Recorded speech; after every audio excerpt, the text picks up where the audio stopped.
Hi, my name is Jim McGreevey, and I'm here with Robert Carter and Enzo Maggiori. And again, thank you very much on behalf of New Jersey Reentry.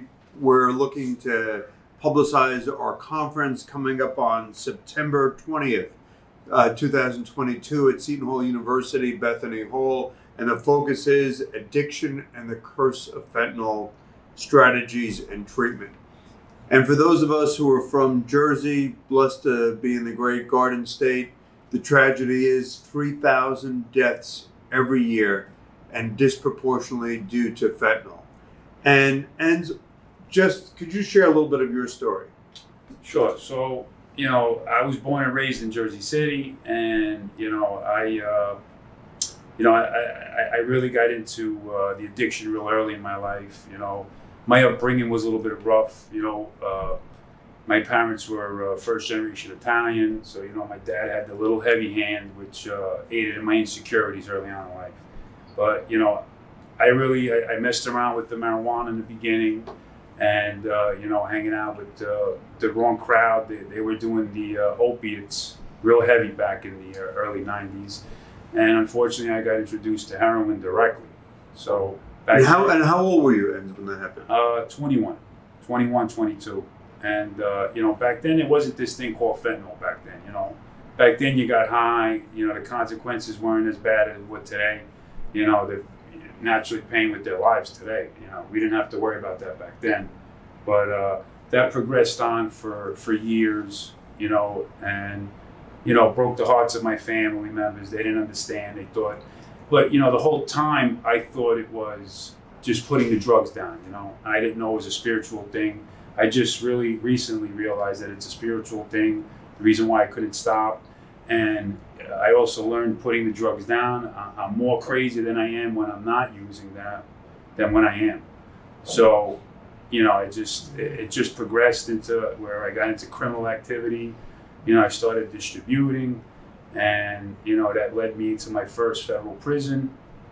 Actually, I did state and federal prison time.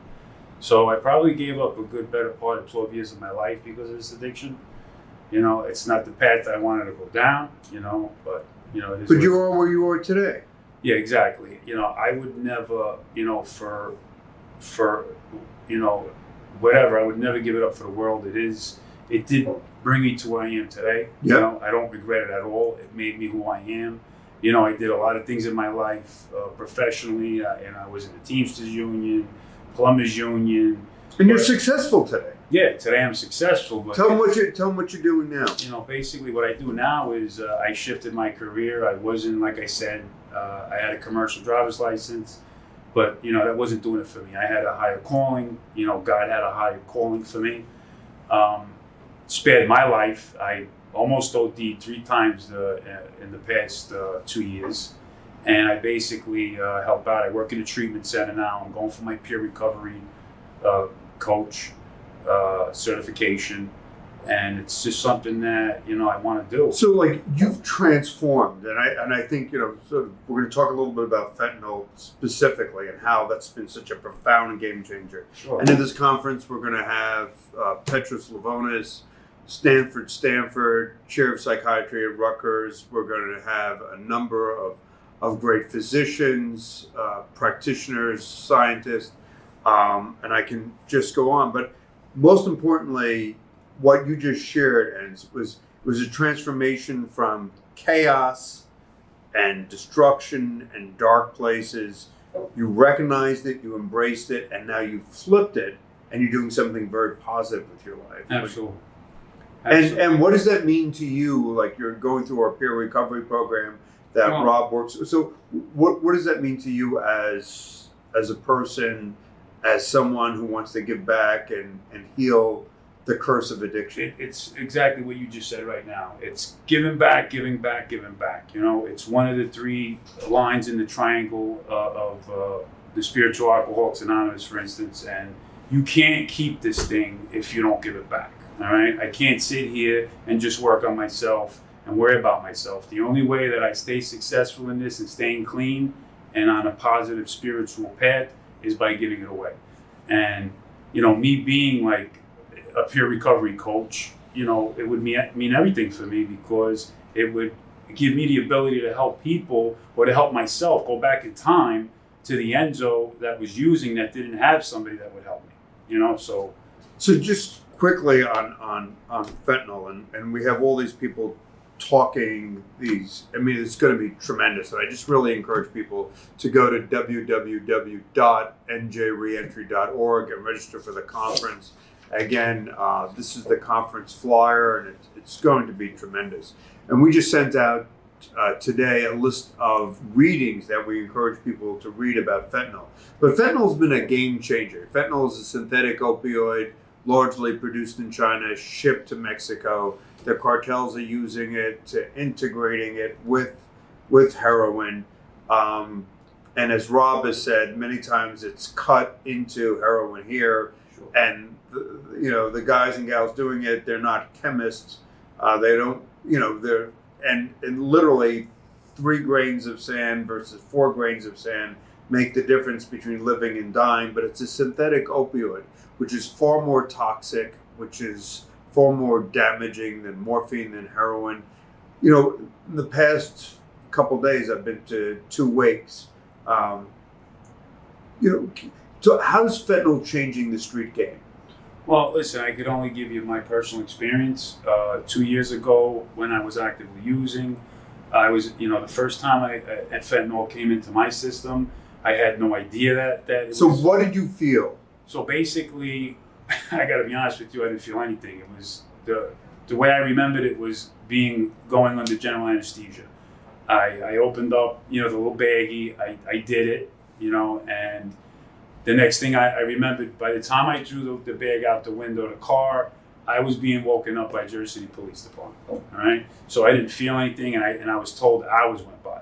So it's ridiculous. So hours go by, and you're in your car, asleep. So unfortunately, I received a DUI, and I was actually behind the wheel of a tractor trailer when the first time it happened. So it happened to me 2 times in a period of 3 years, where I do it, and literally maybe a minute, 2 minutes, and you're out. And the next thing you know, 4 hours, 6 hours later, you're being woken up by either paramedics or the police department. It's a really scary and sobering experience. And was there ever a time when your life was in danger?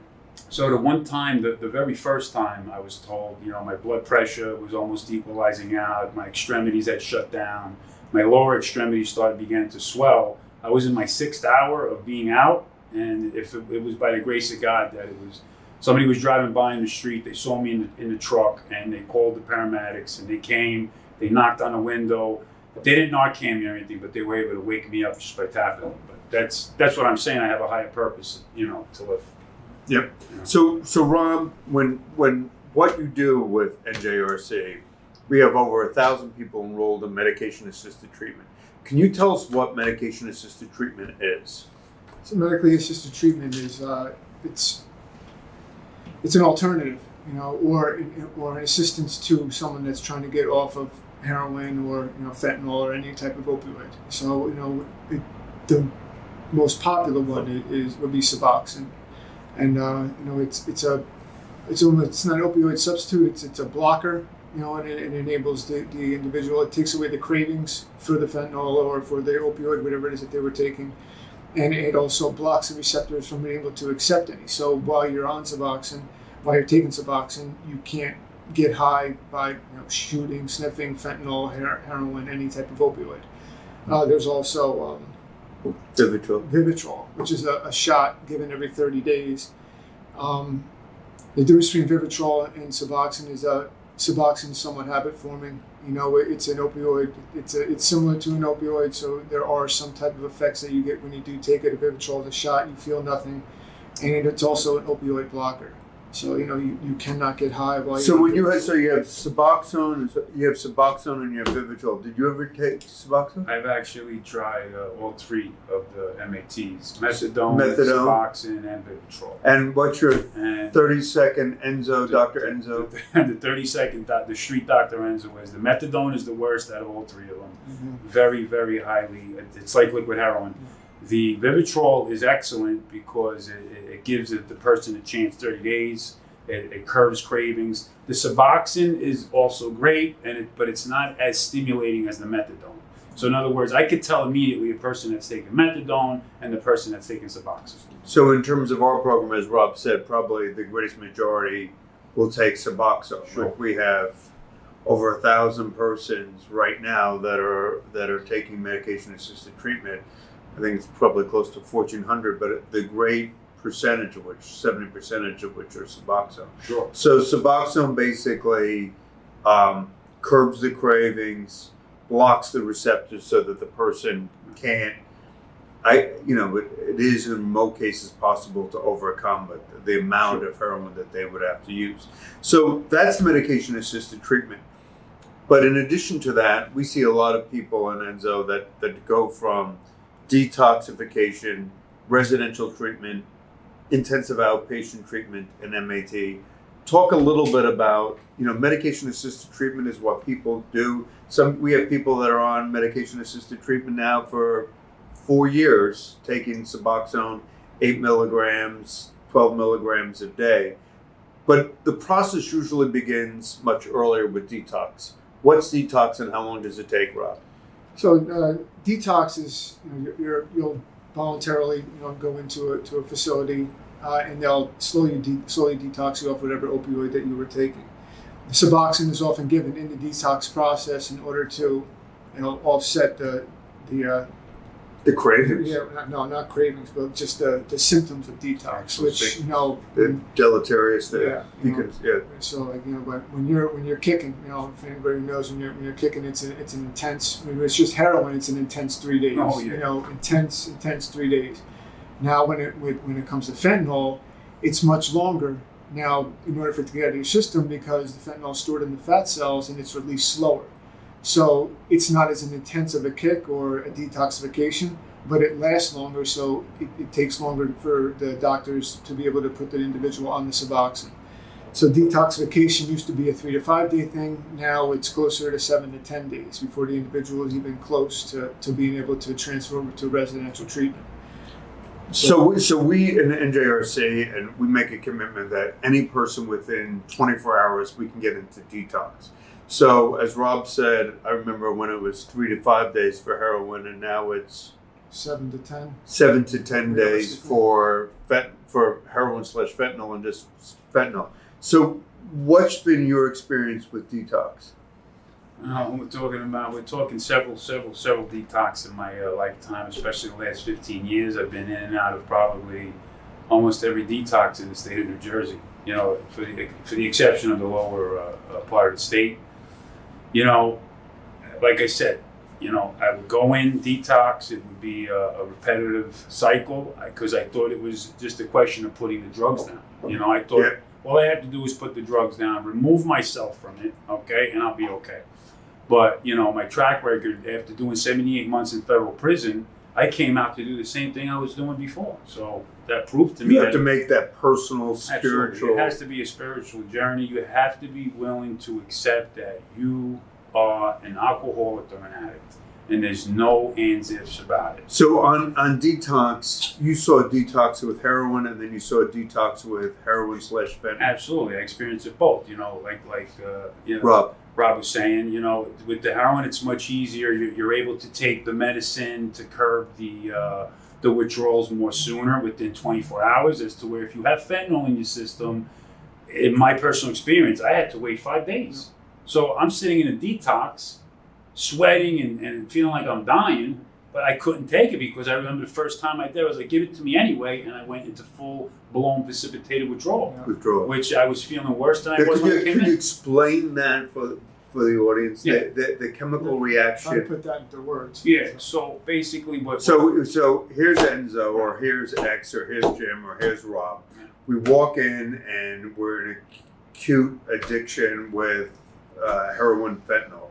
We're kicking. We're trying to get off that. Correct. And why can't we take the Suboxone? Well, so just think of it like a key in a keyhole. Okay, we have our receptors in the brain. All right, heroin goes in there, but it comes out of the keyhole faster than the fentanyl does.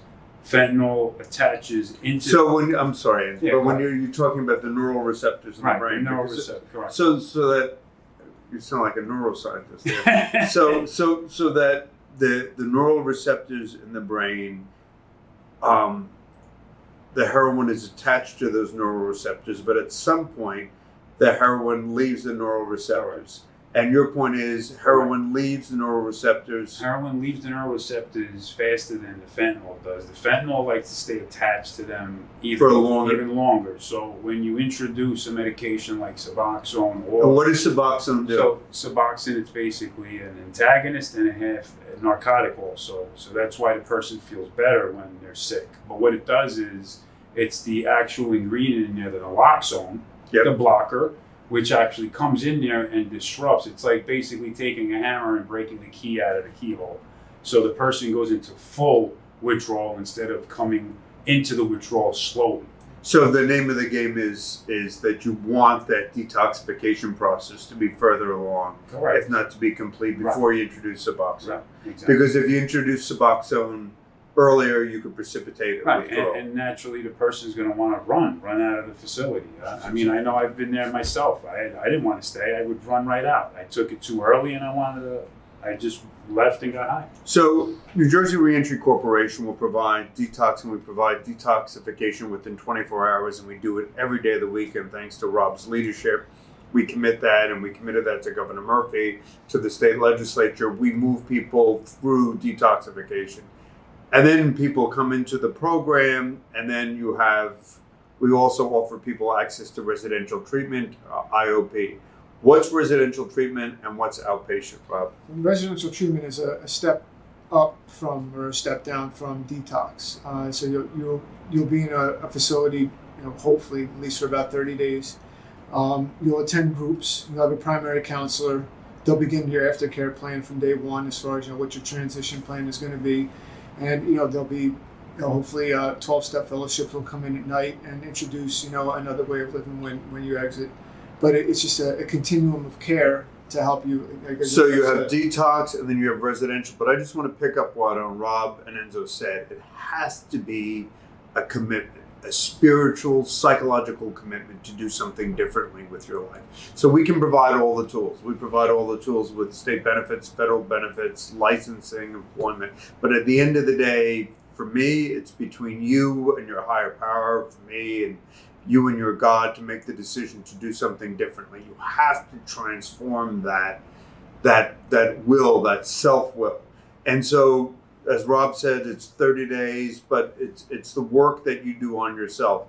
And then it's intensive outpatient treatment, and we have memorandums of understanding with 34 organizations all throughout the state of New Jersey. We'll get you into intensive outpatient treatment. And then what is IOP?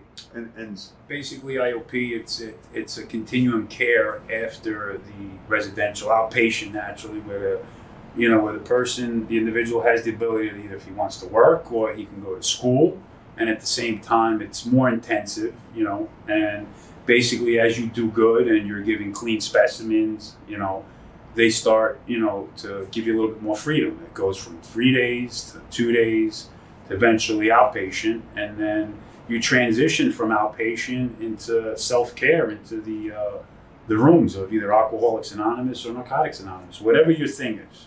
And so then you have detox, you have residential treatment, you have IOP, and then you have MAT that Rob Correct. talked about earlier. Right, yes. So that for people, so the conference is going to be listening to doctors talk about the neurological impact on the mind of fentanyl. Fentanyl, as we all heard, is more pernicious. It's more toxic. It actually restructures the neural pathways for a longer period of time. I think, as Enzo said, the results are more debilitating. I think that would be the right word in terms of the length of time. So you're going to be listening to doctors talk about it, particularly for parents understanding what their children face. Then we're going to be talking about legislators.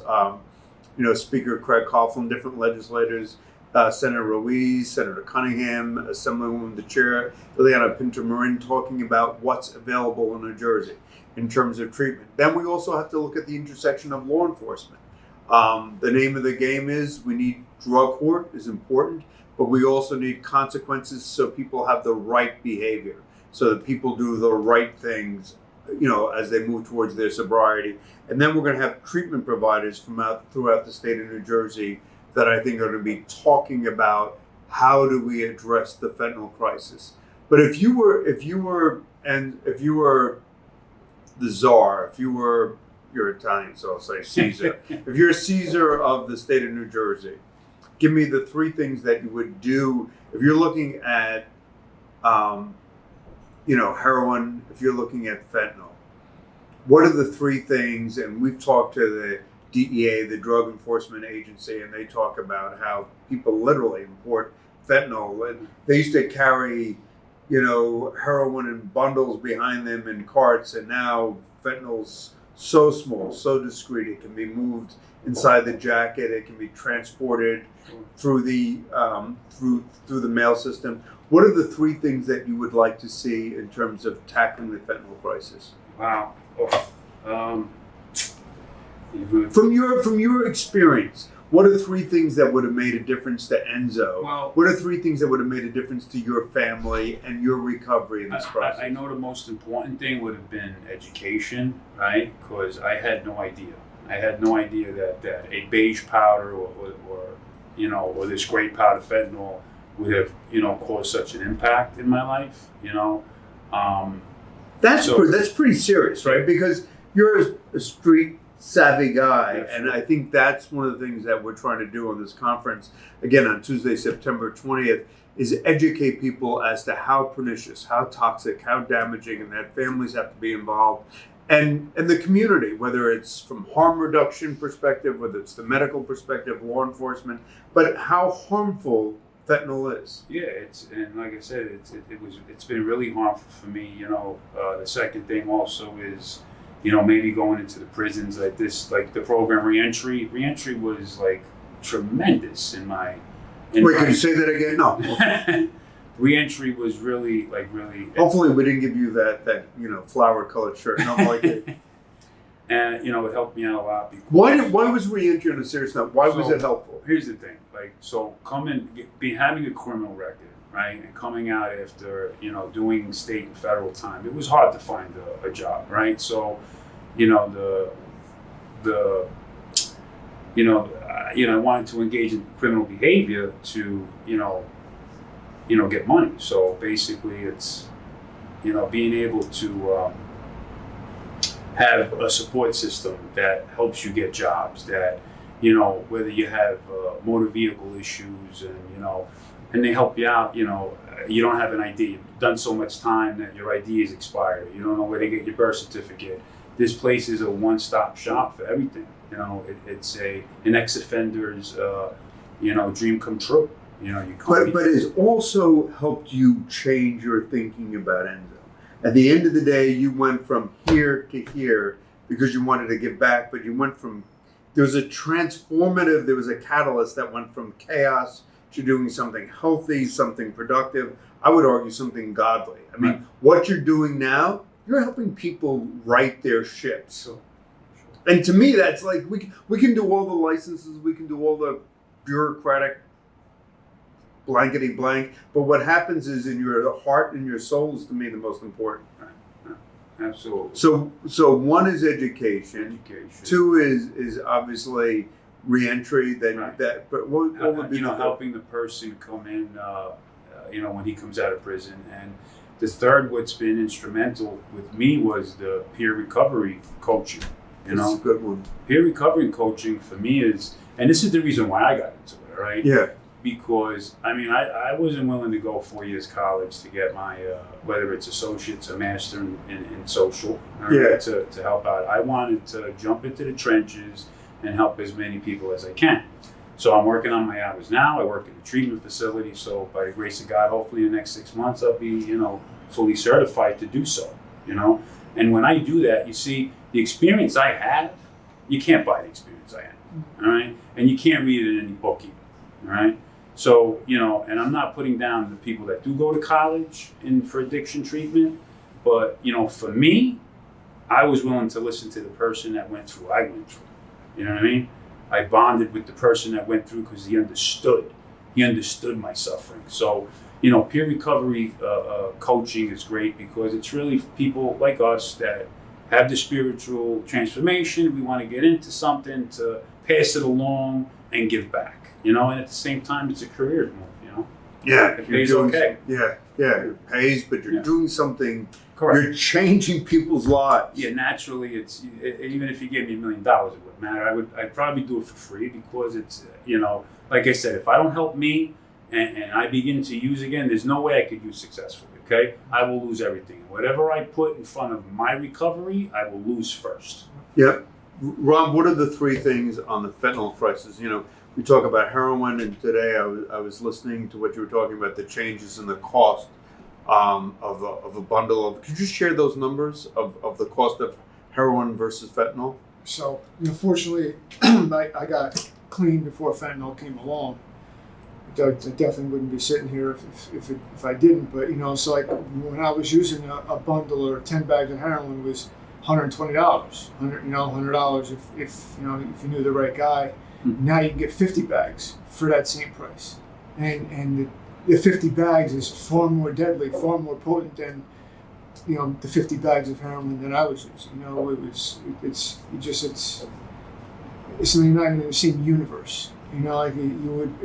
When I was using, it was occasionally someone would overdose. Occasionally you would hear someone passing away. Occasionally you would hear so and so used and whatever. But now it's like Jim said. Like I've been to. Last time I counted was like 45 wakes this year so far. Just people that I knew personally, not just people that I heard, but people that I personally knew from being in a 12-step fellowship or knowing from treatment facilities or from work here. It's no longer. It never was fair, but now people who use now, they don't even stand a chance. And as Enzo said, when you're coming out of incarceration, not that it even really matters now, but your tolerance is even lower than the people that are using every single day. So even that one bag that he woke up after 6 hours, which is nothing short of a miracle, that bag that he lived through, most people coming out of incarceration would not wake up from because their tolerance was so low, because their body couldn't handle that. It's literally Russian roulette every single time you shoot or sniff a bag of heroin. So what are the 3 things, if you could think about, Enzo talked about education, he talked about reentry, he talked about peer recovery. From your experience, looking at the changes from heroin to fentanyl today, what are the things that you think as someone who directs our operations, what's important that people need to know? I mean, one, God willing, contact Rob Carter if they need treatment, but what are the 3 things that you would want our listening audience on LinkedIn to be aware of? 3. That's what he did to me. And you took all the good ones. Well, the first thing is, how do they get a hold of you? Right. So, you can post my number. You can call ideally it would be an email, but it's a lot easier to just call me. And I'll be able to get you into Give your number.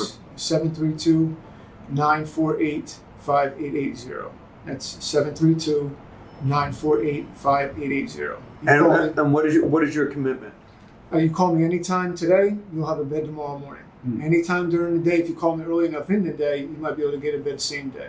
Doesn't matter, insurance, no insurance, ID, no ID, no excuse is good enough. If you want to get into treatment, call me and I'll get you in that day or the next day. Amazing. And I know we'll assist you if you choose to continue. We'll help you transfer or stay in there for a residential, intensive outpatient, medically assisted treatment, whatever it is you need help with. As long as you're willing to meet us halfway, we'll get you there. So you get them the treatment, you support them with Medicaid and get them enrolled in Medicaid and state benefits. And then, to go to something that Enzo said about employment. I know a lot of guys and gals are concerned about, how is, we've done peer recovery and it's just nothing short for me than a miracle. Why is peer recovery certification so important? So, I stole it from the 12-step fellowship, and Enzo said it. You can only keep what you have by giving it away. And when peer recovery first started, I was working in treatment when they started the original program, and they were going to the emergency rooms and meeting face to face with the people that were overdosing, offering them treatment. You know, I happen to be good friends with the people that started doing that, and they would tell me all the time the stories and how it affected the individuals that were there. And then I started thinking about all the times that I overdosed. And I'm not saying I would have listened, I would not have listened, but I don't know how it would have went down. You know, and I started to really pay attention to how it was affecting people. Then I would talk to a lot of people in treatment and see how it was affecting, you know, people that were coming home, people that were, you know, interacting with these peer recovery trainings, but I also saw how it affected the people that were participating in it, that were the peer recovery coaches. I mean, I knew guys that couldn't stay clean for longer than 90 days, that, you know, would go into treatment, come home, put together 90 days, 6 months, get their CCAR certification, peer recovery certification, and it turned their life around because they got involved and they were giving back every single day. And whether it was a daily reminder of what they didn't want to go back to, or it was the feeling that they got by helping someone else, or it was just what they found. They finally found what it is that they were supposed to do. You know, whatever it is, it's different for everyone. You know, you find whatever it is that helps you stop using, you find that. And with peer recovery, like, there's just no downfall. The people that participate, you know, are benefit. The people that they help benefit. The facilities we work with benefit. Like, family members benefit because it takes a load off of them, because they don't really understand what the individual's going through. I mean, it's just a beautiful process, and it's unfortunate that fentanyl had to come along for something like this to happen.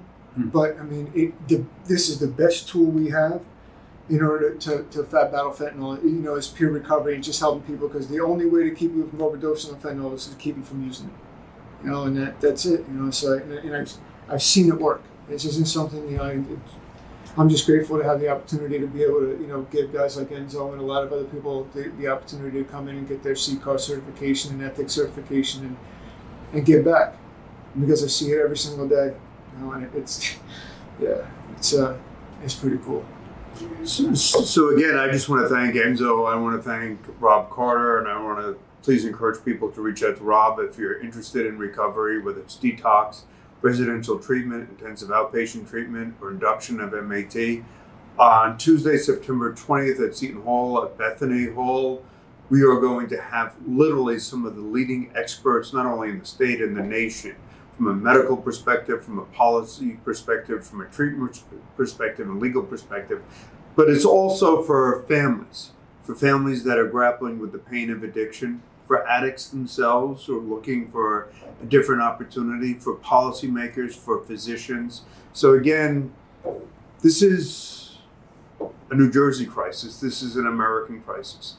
3,000 people die every single year in the state of New Jersey, and the numbers nationally are literally going through the roof. So again, Addiction and the Curse of Fentanyl, Strategies and Treatment at Seton Hall University, Bethany Hall, South Orange, New Jersey, Tuesday, September 20th. Please register at www.njrentry.org. Maybe the life you save, maybe someone you love. Thank you, and join us.